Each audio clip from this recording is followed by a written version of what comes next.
Assalamualaikum warahmatullahi wabarakatuh. Selamat pagi, selamat siang, selamat sore, dan juga selamat malam teman-teman semuanya. Apa kabar kalian semuanya? Semoga dalam keadaan sehat dan bahagia selalu. Yang terhormat Ibu Dewi Ekasari Kusumastuti MPD selaku dosen pengampu mata kuliah Pendidikan Anak dengan Hambatan Fisik dan Motorik. Jadi di video kali ini kami akan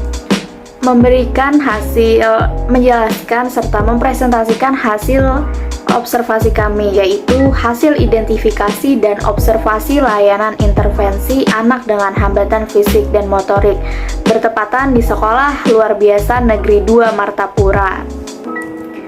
Sebelum lanjut ke outline, saya akan memperkenalkan nama kelompok kami terlebih dahulu, yaitu kami dari kelompok 2 lapangan yang bernamakan kelompok Adidas.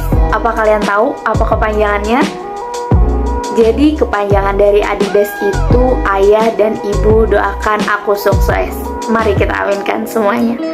Jadi anggota dari kelompok 2 ini yang pertama ada Husna, kedua Juwita, ketiga Siti Elang Nurabi, keempat Tiara Puspita Dewi saya sendiri, kelima Tindi Audiasa Putri, keenam Auliana Azizah Pasya, dan yang terakhir Kantata Fatwa Jihadi. Baik teman-teman, jadi saya akan menyebutkan beberapa outline dari video pembahasan presentasi kami pada kali ini. Yang pertama itu ada kuis, kalian bisa menjawabnya secara langsung jika kalian melihat gambar yang kami tampilkan. Lalu yang kedua ada hasil identifikasi, ketiga layanan, dan yang terakhir kesimpulannya. Jadi langsung saja kita masuk dalam pembahasan. Yang pertama yaitu hasil identifikasi yang akan dijelaskan oleh teman saya. Baiklah, sebelum kita memulai paparan hasil identifikasi kami, izinkan saya untuk memperkenalkan anak yang kami identifikasi terlebih dahulu. Baiklah, di sini ada identifikasi anak. Anak yang kami identifikasi ini bernama Muhammad Fauzan. Tempat tanggal lahirnya itu ada di Sungai Tiung, tanggal 23 April 2011. Fauzan ini laki-laki, beragama Islam. Status anak itu anak kandung, dan Fauzan ini adalah anak kedua dari dua bersaudara. Fauzan ini bersekolah di SLBN 2 Martapura kelas 4D. Adapun untuk alamatnya, Fauzan ini tinggal bersama kedua orang tuanya, yakni di Sungai Tiung RT 30 RT 10. Ke pengisian instrumen identifikasi. Jadi identifikasi yang kami lakukan ini melalui checklist observasi dengan hambatan fisik motorik dengan subjek anak tersebut bernama Muhammad Fauzan. Usianya baru 11 tahun dan dia bersekolah di SLB 2 Martapura. Checklist observasi berdasarkan pengalaman langsung dari bentuk fisik ya. Subjeknya ini memiliki bentuk otot terlihat normal, hanya kekakuan sendi saja ya. Kontraktur pada telapak tangan kanannya seperti itu. Halo semua, perkenalkan saya Tindi Audiasa Putri. Di sini saya ingin menjelaskan subjek berdasarkan hasil wawancara mengalami hambatan fisik dan motorik dikarenakan mengalami pendarahan di bagian otak dan kejang-kejang ketika lahir. Subjek memiliki sifat hiperaktif, tidak ada permasalahan dalam hal interaksi sosial. Subjek dapat dikategorikan usil atau jahil terhadap teman-temannya. Subjek menyenangi olahraga khususnya basket dan pernah berprestasi dalam olahraga tenis meja. Dapat dilihat bahwa subjek tidak mengalami hambatan terhadap keterbatasan yang dimilikinya. Hanya saja, subjek kesusahan dalam hal belajar seperti mudah bosan dan pengenalan kata-kata atau huruf ABCD. Analisis hasil identifikasi.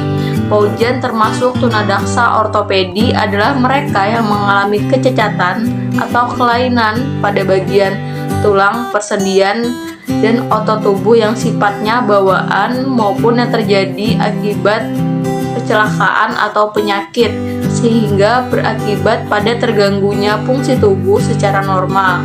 Adapun penggolongan tunadaksa yang termasuk dalam kelompok kelainan sistem otot dan rangka adalah poliomyelitis. Poliomyelitis merupakan infeksi pada sumsum tulang belakang yang disebabkan oleh virus polio yang mengakibatkan kelumpuhan yang bersifat permanen.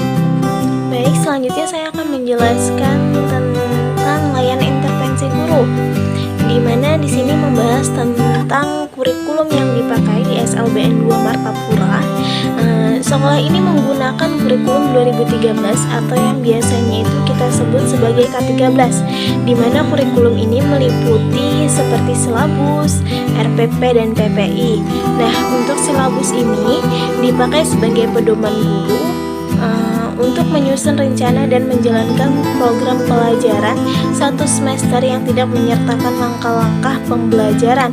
Nah, selanjutnya ada RPP atau rencana program pembelajaran yang mencakup secara keseluruhan yang tertuang pada langkah-langkah pembelajaran yang umumnya hanya disusun untuk setiap satu semester, untuk setiap pertemuan atau per bab. Nah, sedangkan untuk PPI ini mengacu pada kurikulum yang berlaku secara umum dan tentu saja disesuaikan dengan kondisi, keterbatasan, kebutuhan, dan lingkungan siswa yang berkebutuhan khusus.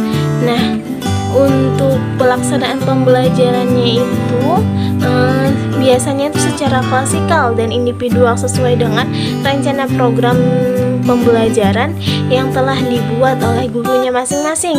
Nah, setiap siswa melaksanakan pembelajarannya dengan bersama-sama dan bisa juga dengan sendiri-sendiri sesuai dengan rencana pelaksanaan pembelajarannya. Nah, untuk layanan pengembangan dirinya itu biasanya dengan program khusus dan keterampilan yang dimiliki anak. Nah, ada juga nih kendala yang dihadapi oleh guru ketika melakukan pembelajaran bersama-sama. Nah, dimana biasanya itu guru sering kesulitan dalam mengurus satu anak dan anak yang lainnya karena ada murid yang terkadang jahil, ingin keluar kelas atau sering mengganggu temannya yang sedang asik belajar.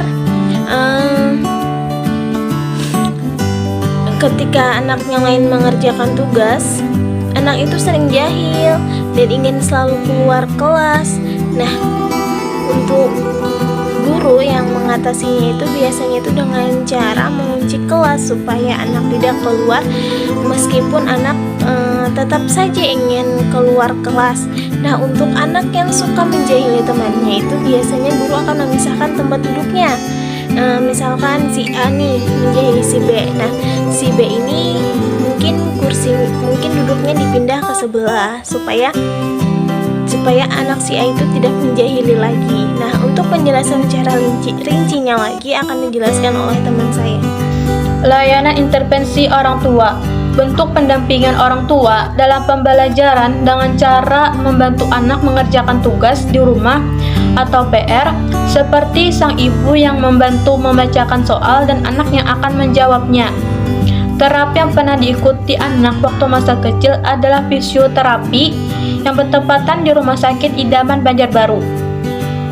Terapi yang dijalani seperti terapi pijat pada sekitaran tangan agar dapat mempermudah menggerakkan tangan maupun anggota tubuhnya. Karena hasil identifikasi yang kami lakukan, anak ini tergolong dalam anak cerebral palsy, maka fisioterapi ini berperan untuk peragangan otot, dilakukan untuk mengurangi kekakuan otot dan mencegah terjadinya kontraktur atau pemadaman otot. Tetapi untuk sekarang anak tidak pernah lagi melakukan fisioterapi ke dokter. Oke teman-teman semuanya, sudah habis di akhir ujung pembahasan dari hasil observasi kami. Dan dapat kami simpulkan dari hasil observasi kami terhadap anak yang bernama Muhammad Fauzan menunjukkan bahwa anak mengalami hambatan fisik dan motoriknya, yaitu pada bagian tangan, pergelangan tangan kanannya tidak bisa lurus, tetapi dalam keadaan dia tidak sadar, dia bisa saja meluruskan tangannya seperti tangan normal pada umumnya. Subjek ini termasuk tunadaksa ortopedi Adapun penggolongan tunadaksa yang termasuk dalam kelompok kelainan sistem otot dan rangka adalah poliomyelitis. Fauzan ini merupakannya anak yang sangat aktif teman-teman semuanya. Dia sangat menyukai musik. Saat kami mendatangi langsung di rumahnya, dia menunjukkan dia sangat suka selawatan dan kami sangat terhibur saat kami melakukan observasi ke rumahnya. Dengan keterbatasan yang ia miliki, kekurangannya ia miliki, ia tidak menunjukkan sama sekali kesedihannya dan dia terlihat sangat bersyukur dengan apa yang ia miliki. Jadi teman-teman, semakin banyak kita bersyukur, semakin banyak pula kebahagiaan yang kita dapatkan. Saya mewakili dari kelompok 2. Mohon maaf bila ada salah kata atau perbuatan. Terima kasih. Wassalamualaikum warahmatullahi wabarakatuh. Bye.